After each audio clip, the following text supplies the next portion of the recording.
Good morning, students. As you all know that our chapter money and credit is going on. हमारा कौन सा chapter चल रहा है? Money and credit. Money and credit. Earlier we discussed in this chapter what is barter system, what are the limitation of barter system, what is double coincidence of bonds, money as a medium of exchange, how money is removed the difficulties of barter system, what is check, what is demand deposit, collateral, documents, and advantages of credit, disadvantages of credit, what is the working of bank, and rate of interest. Today we will discuss about formal credit source and informal credit source. It is a very important topic. ये कैसे है? हमारे बहुत ही important topic है. कई बार क्या होता है, फॉर्मल क्रेडिट और इनफॉर्मल क्रेडिट सोर्स के एग्जांपल पूछ लिए जाते हैं कि what are the example of formal credit source and informal credit source. If we talk about formal credit source, the formal credit source controlled by the government. Controlled by the government. कौन control करता है इसे? Government control करती है. जैसे कि bank है, cooperative bank है, इंश्योरेंस है, ये सारी चीजें इसके अंडर आती है. If we talk about informal credit source, अगर हम इनफॉर्मल क्रेडिट सोर्स के बारे में बात करते हैं तो it is close related to money lenders, traders, relatives and friends. कौन कौन इंक्लूड है इसमें? Money lenders, traders, relatives and friends. Formal credit of source, the formal credit of source controlled by the government. Informal credit of source. Informal credit of source included money lenders, traders, relatives, and friends.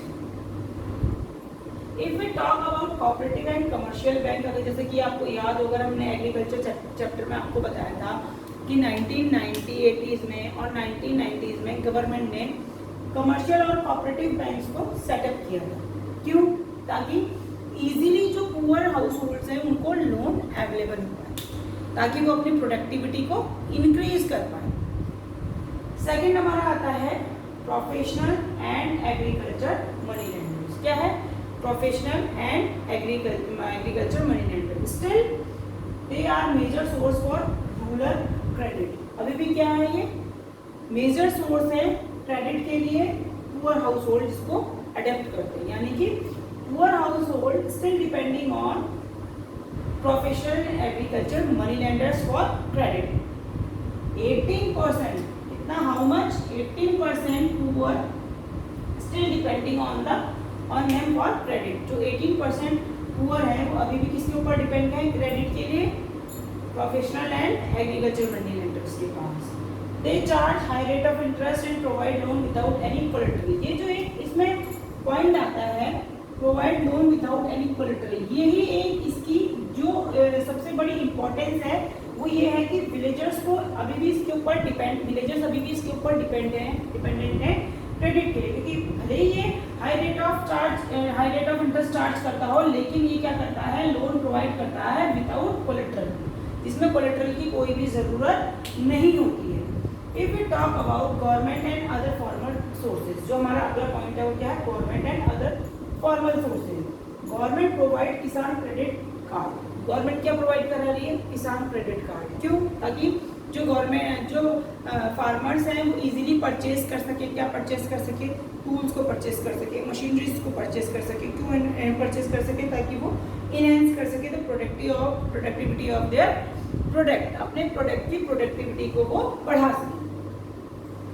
Our next topic is what is the difference between formal credit source and informal credit source. देखिए, it's also है very important question. 3 marks question है, 5 marks question. ये बहुत important question है, कई बार ये board paper में repeat हुआ है, इसलिए इसको बहुत अच्छे से देख लें, बहुत अच्छे से सुन लें. पहला जो इसका पॉइंट है, पहला पॉइंट क्या है? Control by the government. यानी कि formal credit resource controlled by the government. कौन कंट्रोल करता है इसको? गवर्नमेंट कंट्रोल करती है. इसके अंदर क्या होता है? बैंक हो गया आपका, इंश्योरेंस हो गया आपका, कोऑपरेटिव बैंक हो गए आपके. And informal credit resource related to money lenders, friends and relatives. किससे रिलेट करता है ये? Money lenders, friends and relatives. First point is control by the government and related to money lenders, parents and relatives. Second, supervision by the RBI. अगर हम आपको याद हो, हमने मीडियम एक्सचेंज में पढ़ा था कि क्यों ऑथराइज्ड है मनी, तो उसमें हमने क्या पढ़ा था कि जो सुपरविजन है वो कौन करती है, आरबीआई करती है।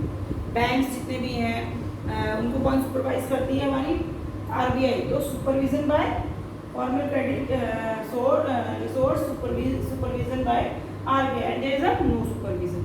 ये बहुत ही सिंपल, मैंने यहाँ पे आपको डेफिनेशन बताई है। पहला है कंट्रोल बाय द गवर्नमेंट, इसमें है related to money lenders, friends and relatives, और इसमें क्या है, supervision by RBI, no supervision. आपको एक्यूरेट लिखना है, ये हिस्ट्री नहीं है, इकोनॉमिक्स है, इसलिए जो एक्यूरेट पॉइंट्स हैं वही यहाँ पे दीजिएगा कि पूछने वाले को ये समझ में आना चाहिए कि जो बता रहा है उसको इस चीज़ की नॉलेज है। बाकी आपको इसमें हिस्ट्री कुछ भी नहीं लिखनी है। लो रेट ऑफ इंटरेस्ट, देखिए अभी हमने जब रेट ऑफ इंटरेस्ट की बात की थी तो हमने 2 types of rate of interest पढ़ा था। एक हमने पढ़ा था फिक्स्ड और एक हमने पढ़ा था फ्लोटिंग। फिक्स में क्या था, ड्यूरेशन जो आपका लोन पीरियड है वो फिक्स रहता है, और फ्लोटिंग में क्या था, depends on the RBI policy. किस पे डिपेंड करता है, आरबीआई। ये आपका इंक्रीज भी हो सकता है और आपका डिक्रीज भी हो सकता है। एक चीज और इसमें मैंने आपको बताई थी कि जब हम क्रेडिट की बात कर रहे थे, क्रेडिट में डिसएडवांटेजेस की बात कर रहे थे, तो हमने क्या पढ़ा था उसमें कि bank charge a high rate of interest. Bank charge करती है हाई रेट ऑफ इंटरेस्ट, लेकिन यहाँ हम क्या पढ़ रहे हैं, लो रेट ऑफ इंटरेस्ट। तो किसके कंपैरिजन में, ये है इनफॉर्मल क्रेडिट ऑफ सोर्स के कंपैरिजन में, कि जो बैंक है, जो फॉर्मल क्रेडिट रिसोर्स है, वो इनफॉर्मल क्रेडिट रिसोर्स के कंपैरिजन में लो रेट ऑफ इंटरेस्ट पे करता है, चार्ज करता है, और जो इनफॉर्मल क्रेडिट रिसोर्स है वो high rate of interest charge करता है। यानी अगर ये 6% रेट ऑफ इंटरेस्ट चार्ज करेगा तो ये 12 भी कर सकता है, 15% भी कर सकता है, अबव भी कर सकता है। ठीक है, तो 3 पॉइंट हमने पढ़े, control by the government, related to money lenders, friends and relatives, supervision by RBI, no supervision, low rate of interest, high rate of interest, और fourth point is only for productive purpose, it provide loans only for productive purpose। हमने ये उसमें भी पढ़ा था, disadvantages of credit में भी पढ़ा था कि banks provide loan only for productive purpose।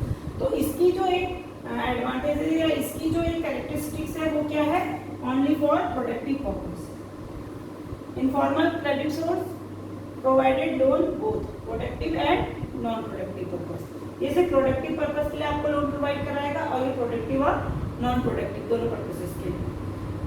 फिर इसमें जो एक इम्पोर्टेंट है वो क्या है, documents and collateral are required. पढ़ा था ये हमने कि इसमें डॉक्यूमेंट्स एंड कोलेटरल रिक्वायर्ड होते हैं, इसमें no documents and collateral are required. Document इसीलिए ये एक कॉम्प्लेक्स सिचुएशन हो जाती है और ये इजी सिचुएशन हो जाती है फॉर द लोन, सिर्फ इन 2 पॉइंट की वजह से कि it provide loan for both productive and non productive purpose and no collateral and documents are required. ये जो पुअर हाउस होल्ड्स होते हैं उनके लिए यही एक दो पॉइंट है, ये बहुत ज़्यादा इजी हो जाते हैं कि वो लोन किससे लेना पसंद करते हैं, इनफॉर्मल सोर्स ऑफ क्रेडिट से। तो इसके 5 के 5 पॉइंट एक बार हम और रिवीजन कर लेते हैं। Control by the government, related to money lenders, friends and relatives, supervision by RBI, no supervision, low rate of interest, high rate of interest, only for productive purpose, both productive and non-productive purpose, documents and collateral are required, no documents and collateral are required। इसके बाद जो हमारा सबसे important question है, जो कई बार हमारे mind में स्टक करता है कि फॉर्मल सोर्सेज के होने के बावजूद बहुत सारे ऐसे विलेजर्स हैं, बहुत सारे ऐसे पुअर हाउस होल्ड है, still depending on informal source of credit, why? It's your question and it is a very important question. The household still depend on informal source of credit. Why? It's an important question, 5 marks question and 3 marks question. The poor household still depend on informal source of credit. Why? First point is that, देखिए अगर हम बहेड़ी की बात करते हैं, ठीक है, तो बहेड़ी एक टाउन है और बहुत सारे विलेजेस इससे कनेक्टेड है। आई थिंक 415 समथिंग विलेजेस हैं जो बहेड़ी से कनेक्टेड है, लेकिन जो इंटीरियर पार्ट है हमारा, वहाँ पे अभी बहुत सारे विलेजेस हैं जहाँ पे बैंक्स अवेलेबल नहीं है। अगर हम एसबीआई की ब्रांच को छोड़ के बात करें तो मे बी एसबीआई की ब्रांच भी हर जगह अवेलेबल नहीं है, तो लोगों को क्या करना पड़ता है, बहेड़ी आना पड़ता है। तो उस फटीग से बचने के लिए क्या है, banks are not present anywhere, so poor household still depending on the informal source of credit. किसके ऊपर डिपेंड कर रहे हैं? informal source of credit. Her second point is required proper document and control. मैंने आपको बताया था कि ये जो पॉइंट है ये एक ऐसा पॉइंट है जो इजी वे बनाता है किसकी तरफ जाने को? इनफॉर्मल सोर्स ऑफ क्रेडिट की तरफ जाने को. क्योंकि जो हमारा इनफॉर्मल सोर्स ऑफ क्रेडिट है उसमें किसकी जरूरत नहीं है? प्रॉपर डॉक्यूमेंट एंड कोलेटरल की जरूरत नहीं है. देखिए जरूरी नहीं है कि गांव वालों के पास सारे डॉक्यूमेंट्स अवेलेबल होंगे, कि हर कोई एजुकेटेड नहीं है, पैन कार्ड नहीं हो सकता है, आधार कार्ड देखिए चलिए सबके पास होता है, ठीक है. लेकिन जो डॉक्यूमेंट्स रिक्वायर्ड होते हैं फॉर्मल क्रेडिट ऑफ सोर्स के लिए जरूरी नहीं है कि वो हर किसी के पास अवेलेबल हो. गारंटर नहीं मिलते हैं कई बार, तो we can say that required proper documents and collateral. So still now poor household depending on informal source of credit. जो हमारा थर्ड पॉइंट है वो क्या है? Money lenders provide loan to the poor people without any collateral. Collateral की भी जरूरत नहीं होती क्योंकि उनका फिक्स रेट ऑफ इंटरेस्ट होता है कि इस रेट ऑफ इंटरेस्ट पे हम आपको चीजें प्रोवाइड कराएंगे, आपको लेनी है तो ठीक, नहीं लेनी है तो ठीक.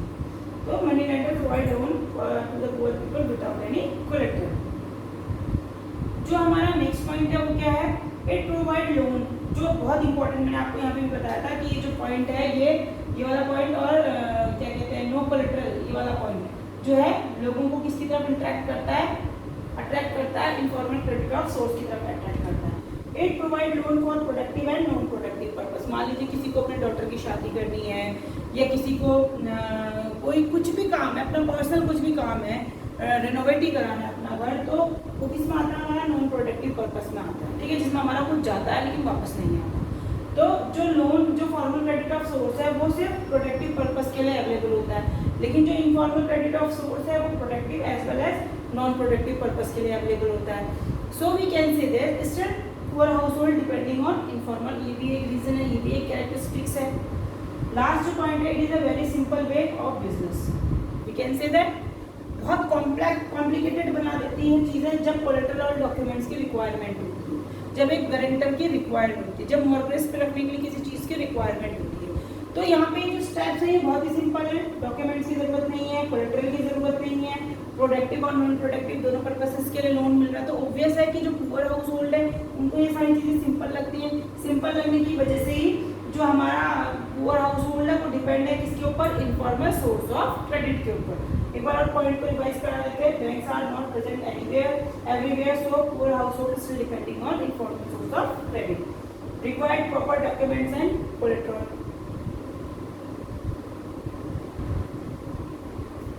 फॉर्मल क्रेडिट ऑफ सोर्स में क्या चाहिए?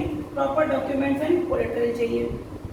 Money lenders provide loan to the poor people without any collateral. जबकि जो मनी लेंडर्स हैं वो क्या करते हैं? पुअर पीपल्स को विदाउट कोलेटरल लोन प्रोवाइड कराते हैं. It provide loan for productive as well as non productive purpose. It is a very simple way of business. बहुत आसान तरीका है बिजनेस. हमारा जो नेक्स्ट पॉइंट है वो है एसएचजीएस. क्या है एसएचजीएस? एसएचजीएस क्या करती है? पूल का काम करती है. किसका काम कर रही है? पूल का. किसके बीच में? पुअर हाउसहोल्ड और बैंक के बीच में. किसके का बीच में काम कर रही है? पुअर हाउसहोल्ड एंड बैंक के बीच में, ठीक है. वी कैन से दैट एसएचजीएस play a role of pool between poor household and bank. It is the first one. It's play a role of pool between banks and poor household. Our question is, what is the role of SHGs? Yeah, explain the features of SHGs. Then our first point is SHGs play a pool of saving. What? Pool of saving between poor household and bank. It consists 15 to 20 members. कितने members होते हैं? 15 to 20 members, जो कि same जो उनका वो होता है विलेज होता है उससे बिलोंग करते हैं. सेकेंड जो हमारा पॉइंट, थर्ड जो हमारा पॉइंट है वो क्या है? थर्ड पॉइंट है कि they can save the money of people, poor household. ये क्या करते हैं? मनी सेव करते हैं पुअर हाउसहोल्ड का. और कितना हो सकता है वो? 25 to 100 रुपीज. इससे ज़्यादा भी हो सकता है, डिपेंड करता है उनकी स्ट्रेंथ पे. या we can say to save money of poor people to eligible loan. इससे उनका मनी को सेव किया जाता है ताकि वो लोन के लिए एलिजिबल हो सके। और कितना होता है 25 to 100 रुपीज़। इससे ऊपर भी हो सकता है। वो किसके ऊपर आपका डिपेंड करता है? वो डिपेंड करता है स्ट्रेंथ ऑफ द ग्रुप। फिर जो हमारा फोर्थ पॉइंट है वो क्या है? The bank provided the loan in the name of the group. किसके नाम पे बैंक आपको लोन प्रोवाइड करा रहा है? SHGS के जो ग्रुप है उसके नेम पे आपको लोन प्रोवाइड करा रहा है। जो फिफ्थ है वो क्या है कि it enhance the women empowerment. किसको बढ़ावा दे रहा है ये? वीमेन एम्पावरमेंट को। देखिए जो SHGS है वो बहुत सारे मुद्दों पे, बहुत सारे इश्यूज पे काम करता है, चाहे वो हम वीमेंस डाउरी के बारे में बात कर लें, चाहे वो हम ऑर्फन हाउसेस के बारे में बात करें, तो बहुत सारे ऐसे इश्यूज हैं जिनको ये सॉर्ट आउट करता है। एक बार और इस पूरे उसका रिवाइज ले लेते हैं। We discussed in this lecture formal credit source, informal credit source, cooperative and commercial bank, professional and agriculture money lenders, money lenders, government and other formal sources. What is the difference between formal and informal resources? ठीक है। और हमारा जो question था, poor household still depend on informal source of credit. Why? Banks are not present and everywhere. Required proper documentation and collateral for the formal sources. So poor household is still depending on informal source of credit. Money lenders provide loan to the poor people without any collateral. To provide loan for productive and non-productive purpose. It is a very simple way of business. उसके बाद हमने बात की SHGS की. What is the role of SHGS? ठीक है, तो it is a fill the gap between poor household and bank. Second जो हमारा पॉइंट था वो था it consist 15 to 20 members belonging to the same villages. फिर क्या था? It saves the money of poor people. It very to the group, the strength of the group it may be 25 to 100 rupees and above. जो fourth point था वो क्या था? The bank provided the loan in the name of the group. किसके नाम पे provide कराती है? Name of the group. जो इंपॉर्टेंट पॉइंट था फिर वो क्या था? It enhance the women empowerment. किसको बढ़ावा देती है? Women empowerment. It solves the many issues like dowry system, like orphan houses, etc. So we can say that SHGS is a play an important role. Thank you very much.